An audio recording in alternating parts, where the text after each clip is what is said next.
Today we're going to talk about the body mechanics of a structured rapier thrust. We're going to start off by looking at a plate from Gigante. This is a really distinctive look. So the body is behind the sword. The sword looks like it's an extension of the body. You've got, you could draw a straight line from that tip all the way down to that back leg. This is what we call a structured or a grounded thrust. So how do we do that? Let's introduce ourselves to some of those muscles. So we're going to be engaging our glutes, we're going to be engaging our hips, flexors, and our psoas muscles. So our psoas muscles link our spine to our pelvis and legs. We're also going to be talking about our abdominal obliques. So this is alongside our abdominal wall and allows our torso to rotate as well as bend. Also, we'll be talking about our lats muscles. So these are along our back, allow us to squeeze our arms backwards. And here are our trap muscles. So our trap muscles are pivotal for being able to raise our arms above our heads.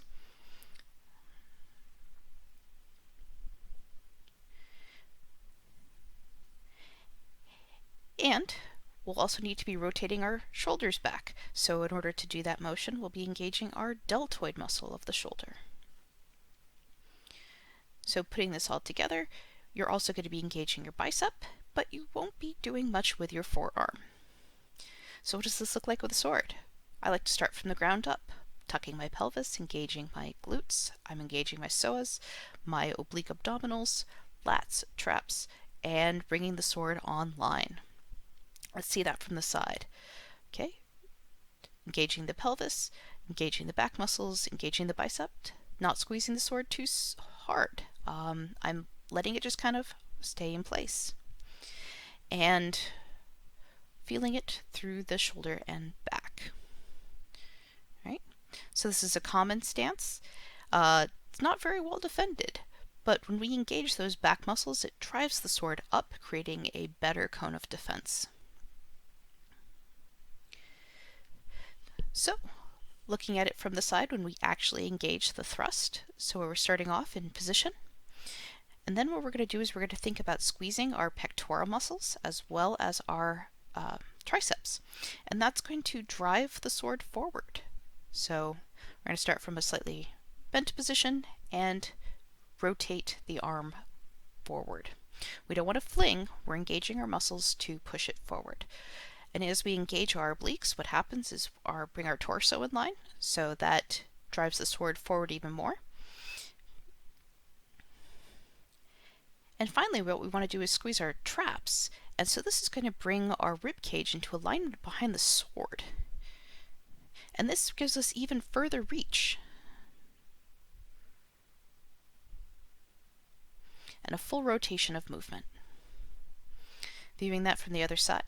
So engaging our muscles to create a nice, strong structure for holding the blade. We're going to be engaging our pecs and our triceps, and that's going to extend the sword, driving it forward. And then bring our obliques in line to bring in our torso rotation and bend. And then finally our traps to bring our shoulder blades into alignment, giving us greater range and greater strength.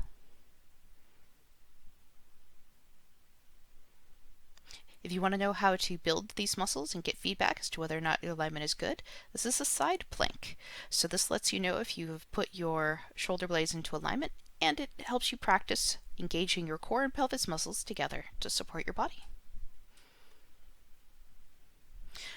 So this is how most people do a thrust, and the tip is bouncing and the distance is very poor.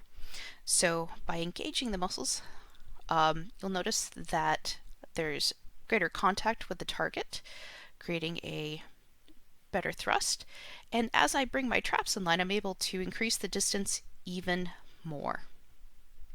So this looks like rotating the elbow back, although try to keep my hand close to my head as a backup defense measure. Seen from the back, this is what a lot of people think of as a thrust, fixing the muscles of the pelvis and trunk, giving better strength with the sword. And then as we engage our trap muscles to bring things into alignment, see greater reach, and a nice rounding of the sword. So some common mistakes you're going to see is, number one, not engaging the lats or traps. So what happens is the shoulder rotates forward and the sword just kind of hangs there. So it pulls along the shoulder, top of the shoulder blade, and the neck. So rotate that shoulder back using your delt, engage your lats and traps to properly support the blade.